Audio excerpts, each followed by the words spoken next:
블록을 만들고, 특히 이제 매개 변수, 동작을 이용해서 어떻게 이제 전환을 시킬 수 있는지 그 부분을 순차적으로 설명을 하도록 하겠습니다. 자, 그래서 뭐 완벽하게 이해가 안 되더라도 이제 외워서, 순서를 외워서 여러분들이 일단 매개 변수와 동작의 기본적인 이제 작동 원리, 뭐 적용하는 방법, 뭐 이런 것들을 조금 연습해서 이제 쓰다 보면은 이제 앞으로 뭐 대칭도 할 수 있고 반전도 할 수 있고 뭐 회전도 할 수 있고 또 뭐 축적까지 이렇게 확장해 나갈 수가 있겠죠. 오늘은 방향을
곱하기 600이고 뭐 의자가 얼마죠? 500, 500, 500. 뭐 높이까지 넣을 수도 있겠죠. 색장을 이렇게 뭐 이거는 1000이 먼저 들어오는 게 맞겠죠, 사실은. 1000에 300. 뭐 높이까지 넣는다면은 뭐 1800, 2100, 뭐 2400 이렇게 할 수도 있을 거고, 뭐 5단, 순환, 뭐 이런 설명들을. 그래서 뭐 이 자체가 헤더의 어떤 뭐 명령을 하고 작동을 하는데 이게 쓰이는 건 아닙니다만은 이 블록 자체가 이런 애들을 포함하고 있고, 뭐 선으로만 되어 있어서는 이게 책상인지 뭔지 모르겠지만은 이런 설명들이 있으면은 아 책상이고 의자고 책장이구나 라는 이제 뭐 친절한 설명이 되겠습니다. 자, 중요한 거는 이제 기준적 객체 또 객체를 어떻게 할 것인지 이런 부분들이 되겠죠. 자, 당연히 밀리미터로 설정이 되어 있어야 되겠고 자, 선택점 클릭해서 삽입의 기준점을 여기나 우리가 벽체에 붙여서 지정하는 부분이 여기가 되겠죠. 뭐 생뚱맞게 이런 부분을 삽입 기준으로 하겠다. 뭐 이거는 어울리지 않을 것 같습니다. 자, 그럼 책상을 좌측 상단으로 이렇게 기준점을 지정해주고 자, 객체 선택에서는 필요한 만큼 뭐 사실 책상 세트가 요까지만 책상 세트일 수도 있겠죠. 근데 지금 여기는 책장을 포함하기 때문에 전체 다 선택을 해주면 되겠고요. 엔터. 자, 뭐 당연하지만은 뭐 블록으로 변환하는 경우가 일반적인데 지금 같은 경우는 도면이 없기 때문에 이 현재 위치에 블록이 있어야 될 이유가 없죠. 그래서 삭제를 해주면 되겠습니다. 유지라는 것은 폴리선, 라인, 폴리선 이 상태로 그대로 두겠다는 거죠. 그럼 요걸 뭐 편집을 해가지고 또 다른 블록을 만든다든지 이렇게 여러 개의 블록을 반복해서 작업해 줄 수 있는 그런 특징은 있겠죠. 자, 지금은 요것만 가지고 하는 거니까 삭제해 버리겠다, 그냥. 삭제해서. 자, 뭐, 동작 같은 경우는 뭐 건너뛰도록 하겠습니다, 일단. 자, 이렇게 해서 확인. 해주면은 책상 세트, 이렇게 아이콘이 생성됐고요. 이렇게 됐죠? 그럼 여기 삽입에 이렇게 추가된 거를 확인할 수가 있습니다. 자, 이번에는 창호를 하나 만들어 보죠. 창호 레이어를 현재 레이어로. 자, 출입문인데, 일단 폭만 900으로 일단 우리가 하나 그려주면 되겠고요. 이게 이제 100이 되겠죠. 100에 50인데, 100에 50을 또 그리고 또 이렇게 하는 것보다는 전체 그려서 900, 뭐 잘라낸다라고 생각하면 되겠습니다. 이렇게 해서, 옵셋 50, 뭐 당연히 이제 뭐 지금은 간단하게 그리는 거니까 50으로 했지만은 이게 뭐 이렇게 약간 요철이 있다든지 뭐 이런 경우에는 정확한 치수대로 그려줘야 되겠죠. 자, 그리고 자르기를 하면은 이렇게 잘라줄 수 있겠죠. 이걸 뭐 간단하게 그리는 방법은 서클을 그려서 라인을 그려서 4분점 연결하고 여기 자르기로 이렇게 잘라주면 되겠죠. 그래서 도면에 이제 뭐 중심선이라든지 벽체라든지 다른 요소들이 있으면은 이 자르기를 했을 때 뭐 여러 요소들이 있어서 뭐 예를 들면 라인 뭐 예를 들어서 이게 중심선이다. 이렇게 중심선이 있을 수 있겠죠. 또 심지어는 여기에 뭐 벽체가 이렇게 지나간다. 이런 선 요소들이 많은 경우에는 자르기를 그냥 하게 되면은 자르고 자르고 자르고 자르고 자르고 여기서는 또 확대해 가지고 이걸 잘라줘야지만 내가 원하는 결과를 얻는 거죠. 자, 그래서 이 뭐 자르기를 바로 하는 방법 자체가 뭐 일단 기본 설정은 돼 있습니다만은 뭐 좋은 건 아니고 어쨌든 뭐 다른 요소들이 있다면은 직접적으로 자르기를 해서 오른쪽 버튼 절단 모서리를 내가 지금 해주는 게 제일 좋겠죠. 자, 이거 절단 모서리. 자, 여기서는 요 문틀에 요선이 절단 모서리가 되겠죠. 이렇게 해주면은 요소들 어떤 거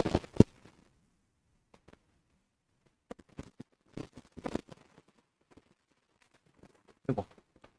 자, 이렇게 해서 문이 완성됐는데 뭐 굳이 문짝을 뭐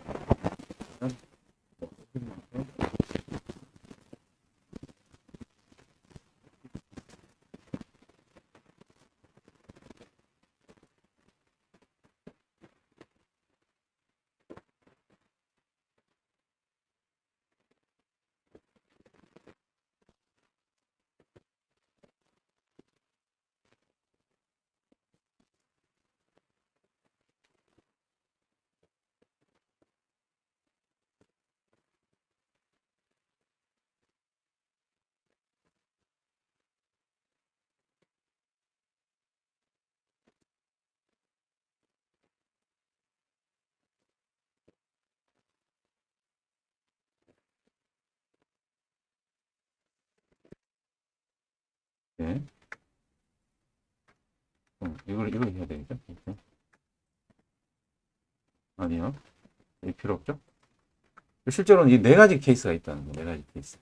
이 네 가지 케이스를 각각 블럭을 내부 좌측, 내부 우측, 외부 우측, 외부 좌측 이렇게 만들 수는 만들어도 되긴 됩니다만은, 또는 이렇게 삽입해 놓고 대칭을 시킬 수도 있겠지만은, 이제 앞서 설명했는 매개 변수와 동작을 이용하면은 이 하나만 가지고서도 내가 자유롭게 변환시켜 줄 수가 있다.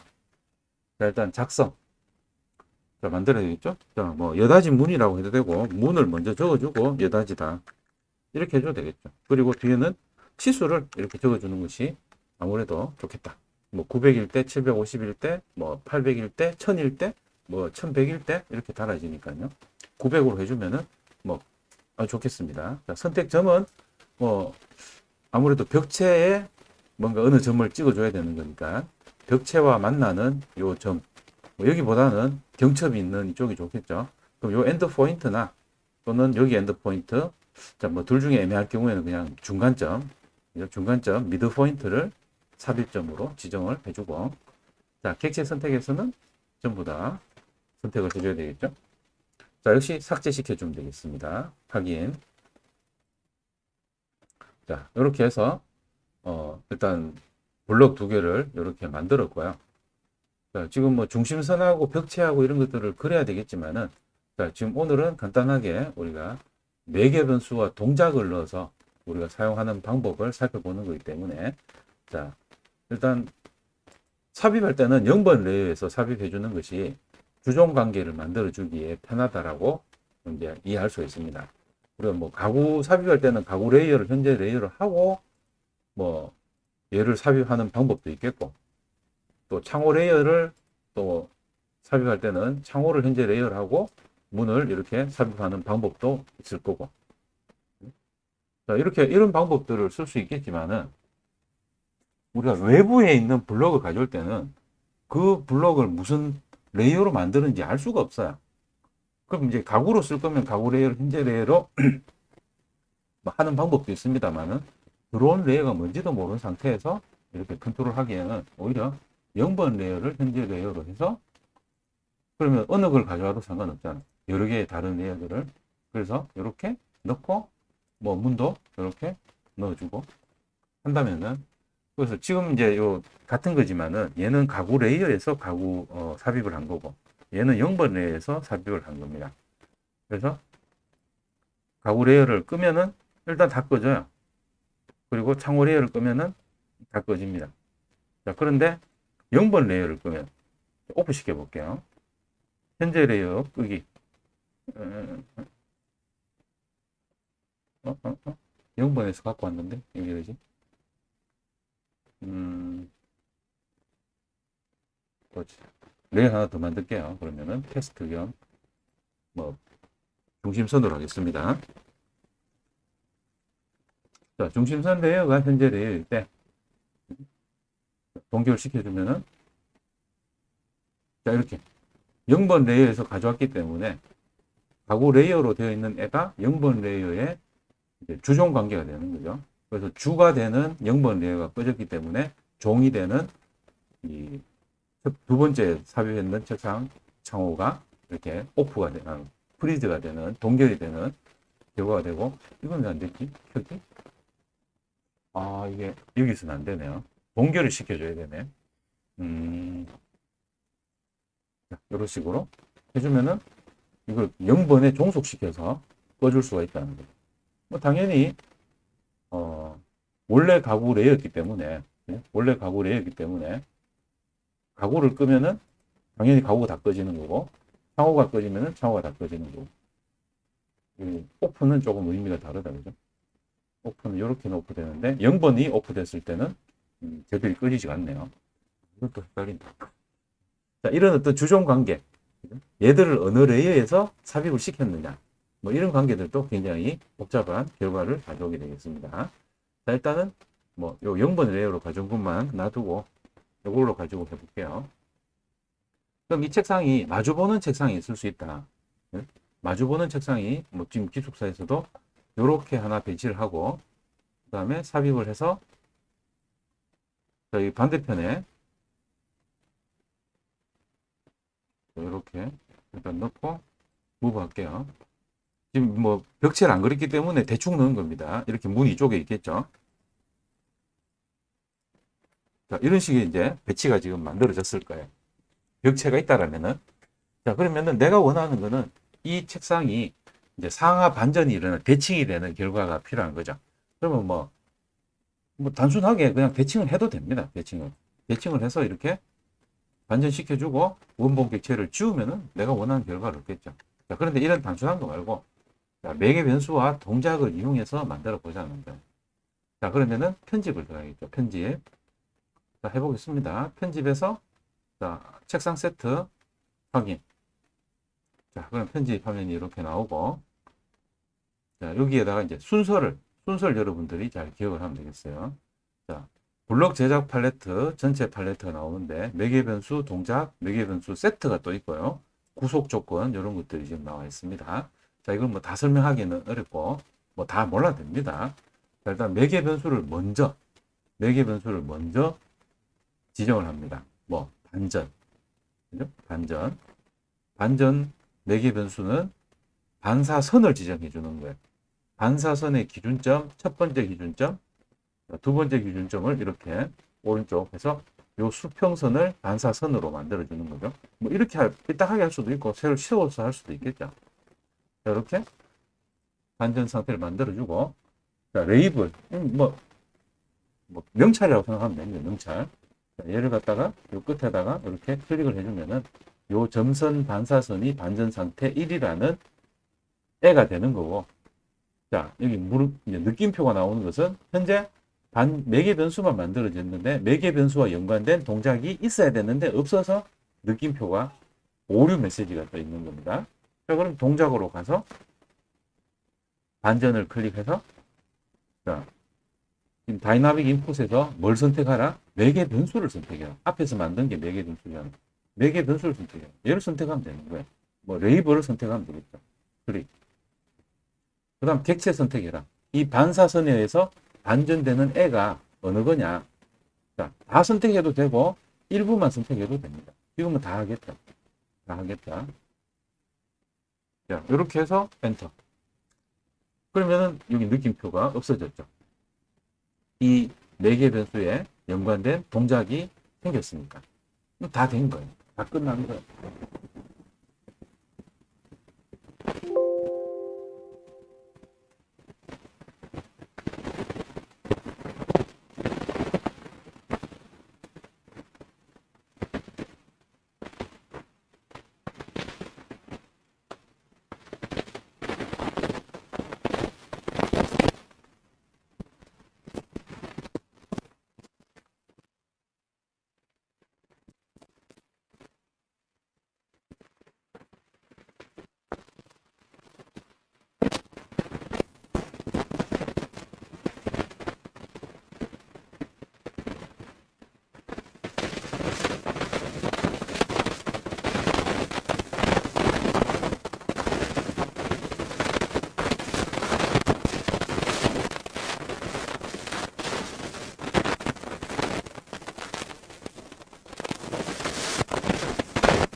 완전,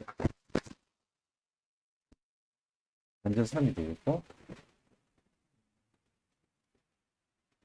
여기 지금 추가가 되겠죠. 플러스, 지금 요 클릭을 해가지고, 여기까지 클릭을 하면, 이렇게 추가되나? 동작으로 쓸게요.